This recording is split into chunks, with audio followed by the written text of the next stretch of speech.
So glad you're with us. We're going to take just a moment and work out our tech here. All right, thank you for joining us today for this conversation. I'd like to introduce friend and colleague, Reverend Aaron Meyer from Temple Emmanuel of the South Hills, right here in Mount Lebanon over on Bower Hill Road.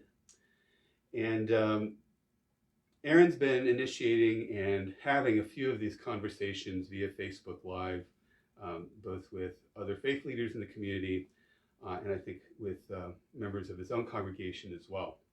And so he initiated this, really welcomed the conversation. And when you get things set, Aaron, yeah, just sharing it on our Facebook page as well. There we go. That should get it done. Hopefully members of the Temple Emmanuel community can be joining us as well. And I'm so glad that you are. And I'm so glad that you were willing to do this. You know, I think that we in the religious community are striving to put out content that's going to keep people connected and connecting, responding not only to the news of the day, but also bringing in the lens of our highest values. And so what I was hoping we could spend some of our time doing are sharing some of the amazing readings that have been written by members of our respective faith communities, giving us a little bit of inspiration for this time, giving us a little bit of uplift at a time where we could really use it. Absolutely, yeah. I've been really impressed with the number of people from all different faith traditions who over the past week or two have been producing these beautiful things, these poems and sort of more ritual kinds of elements. And, you know, I feel like I'm just trying to sort of keep up with what has to be done today and think a little bit about tomorrow. And writing poetry hasn't been high on my list, but the things that they have been writing that I have been reading have been really touching and moving and just so on spot and so needed right now. And that really is the great challenge for anyone that's, you know, a leader of a faith community right now is how do you keep those more pastoral kinds of connections with your congregation and among the congregants themselves. And so we're having to kind of learn from scratch how to do that. But having some solid pieces to share with people is always a great starting point. That's right. You know, I joked with my congregation that I've spent the first 10 years of my rabbinate encouraging people to leave technology behind to be able to connect with one another. Right. And now I'm saying the only way to embrace one another is by embracing technology. Yeah. It's a crazy time. Well, it is. And I think, you know, what we do normally and what we have to offer is the kind of face-to-face community that's missing elsewhere in the world. But because of the situation, we have to adapt to the way the rest of the world does it. And that might be good in some ways in the long run, but it poses some short-term challenges. That's right. And we'll get back there. So let me share with you one of the favorites, and I apologize, members of Temple Emmanuel, you've heard me repeat it a bunch of times now, from Rabbi Yosef Kanevsky. He writes, "Every hand that we don't shake must become a phone call that we place. Every embrace that we avoid must become a verbal expression of warmth and concern. Every inch and every foot that we physically place between ourselves and another must become a thought as to how to help the other should the need arise."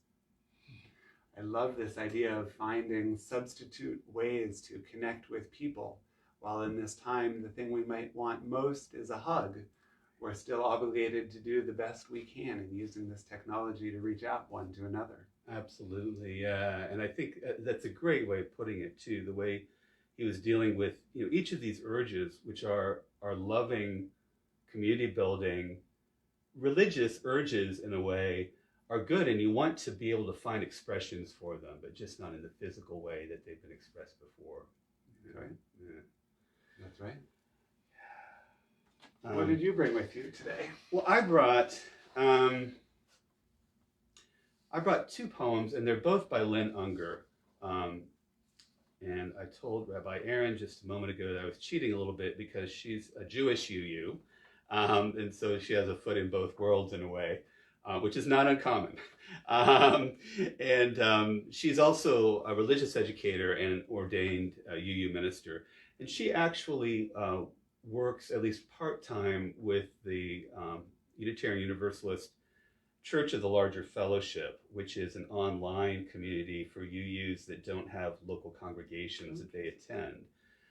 So the people at the CLF, is what we call it, are a few steps ahead of us in terms of learning how to connect with people electronically, and they've produced some good materials sort of right away that are ready to use, which has been extremely helpful.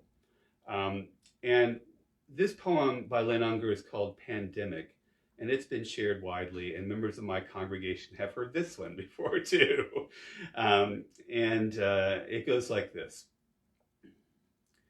What if you thought of it as the Jews consider the Sabbath, the most sacred of times? Cease from travel, cease from buying and selling. Give up just for now on trying to make the world different than it is. Sing, pray, touch only those to whom you commit your life. Center down. And when your body has become still, reach out with your heart. Know that we are connected in ways that are terrifying and beautiful. You could hardly deny it now. Know that our lives are in one another's hands. Surely that has come clear. Do not reach out your hands. Reach out your heart. Reach out your words. Reach out all the tendrils of compassion that move invisibly where we cannot touch. Promise this world your love for better or for worse, in sickness and in health, so long as we all shall live. I love this idea of reaching out with your heart. You know, the Torah portion, the portion of scripture we read this past weekend, contained the word heart 7 times. It's the most of any of the first 5 books. And so that I don't know, serendipitous connection, or is there such a thing as coincidence? The idea that it's truly our hearts that connect us to our fellow human beings as well as to God is so important at this time because our hands are lacking. Right, yeah. And that metaphor is extremely profound and powerful, especially now. You know, in this congregation, for our religious education program for children and youth, we often say this is the church of the open mind, the helping hands, and the loving heart. And the helping hands part is a little bit tricky right now because we can't really be hands-on the way that we're used to being. But the loving heart is more important than ever before. And I believe that it's true. In all religious traditions, we think of that as being the thing that connects us perhaps most deeply to one another and that which is beyond ourselves. That's great. There's a Jewish blessing that is said every time one wakes up in the morning. Modeh ani lefanecha, I give thanks to you for this new day. And I want to share with you a creative new interpretation by Bradley Burston. He writes, "This is what I told myself this morning. Whatever you're doing, stop a second. Take a long breath, deep. Take a breath and just revel in it, just to decide that you're alive. Take a breath to give thanks. Ask, who is like unto this unknowable Almighty, who invented life itself and breath, and who created our true shields and swords, the health professionals who are the mightiest, the most compassionate of God's angels. Thank you," he writes, "by whatever name, who created and sent us and sustains these heroes, these champions, who run marathons every single day to just do their jobs, which are to perform miracles. Most of all, take that long breath in honor and gratitude of the angels themselves, nurses and doctors and EMTs and ambulance crews and lab techs and orderlies and maintenance and cleaning staff, research scientists, epidemiologists, and for so many others. Among them, parents suddenly at home with their children, running, without training, without help, without grandparents, marathons of their own, all in an effort to save countless lives. Modeh ani lefanecha, if only you could hear me, grateful I still am for your faithfulness." Beautiful. There are a lot of unsung heroes in this, be they medical professionals. I was reading a New York Times article pointing out how difficult it is to work in a shipping or logistics warehouse when you're being pushed to your limits and asked to come to work even when you may not be feeling well, whether because of a sense of obligation or because you're working for a company that doesn't have paid sick leave policies that allow you to do anything else. Yeah, absolutely. I think a lot of the things that sort of sustain life as we know it, that are normally invisible to us, have become more visible all of a sudden because they're threatened, because the people that fulfill those positions and those jobs are at risk. And we can't take for granted some of those functions and some of those jobs that they do that really keep us all alive and functioning as we need to. Yeah. That's right. It seems that we've talked long in faith communities about the need for a reordering of society. Those who deserve the most are the ones who get the least amount, particularly of financial compensation for the jobs they do. And now we're beginning to recognize that maybe that ought not be so. Right. Yeah. And another thing that struck me about that reading is the focus on the breath.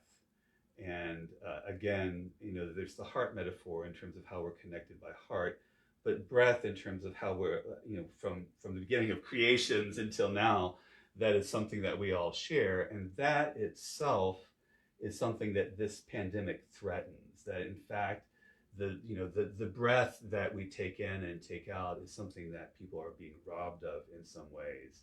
And so it's something that sustains us and that also is feeling pretty precious right now, and something that we may not think about or take for granted sometimes. Yeah, that's absolutely right. So the second poem that I'd like to share, again, is by Lynn Unger. And this one has echoes of what you were just talking about, I think, in terms of teachers and healthcare workers as being unsung heroes in some ways. And how what they do has become a lot more evident about, especially about how important it is when they can't do those functions in person, or they're doing it at great risk to themselves. And this poem also takes a little bit of a reframing of this moment. This was written just 2 days ago on March 20th by Lynn Unger, and it's called Imagine. Imagine with me for a moment. Don't worry, I'm not saying it's real. Imagine, if you can, that there has been not a calamity, but a great awakening. Pretend just for a moment that we all so loved our threatened earth that we stopped going on cruises, limited international flights, worked on cherishing the places where we already are. In this pretty fantasy, everyone who possibly can stops commuting, spends the extra time with their kids or pets or garden. We have the revelation that everyone needs health care, sick leave, steady work. It occurs to us that healthcare workers are heroes, also teachers, not to mention the artists of all kinds who teach us resilience and joy. Imagine, if you will, that we turn to our neighbors in mutual aid, trading eggs for milk, checking in on those who are elderly or alone. Imagine each of us felt suddenly called to wonder in this moment, what does the world need from me? What are my gifts? Yes, I know it's just a fantasy. The world could never change so radically overnight. But imagine. Wow. I have had the pleasure of sitting down with our colleague at Bower Hill Community Church, the Reverend Dr. Brian Snyder, who pointed out the butterfly effect, that if a butterfly flaps its wings half a world away, it causes violent storms, has just been proven. A person sneezes in China and global financial markets collapse. That reading really reminds us of how interconnected we really are. There's no isolationism. There's no America first in this model where we're all in this together. And if we don't act like it, people die. Absolutely. Yeah. I think, again, it's just sort of reinforcing this thought that that we can't take things for granted anymore. That when things are threatened, that it makes us really take stock and appreciate those things and those people that we all need to survive, that we can't really do any of this alone, but especially now. And we can't do it together in the same way as usual either, which adds another layer of complexity to it. But being able to figure out what you can bring in this moment as things are is critically important for each one of us, and to consider that as well. And one of the things that Len Unger does, I think, really well is always brings to the fore this idea of the interconnections that you were talking about. And in our UU principles, which they don't really articulate a theology, but a set of values.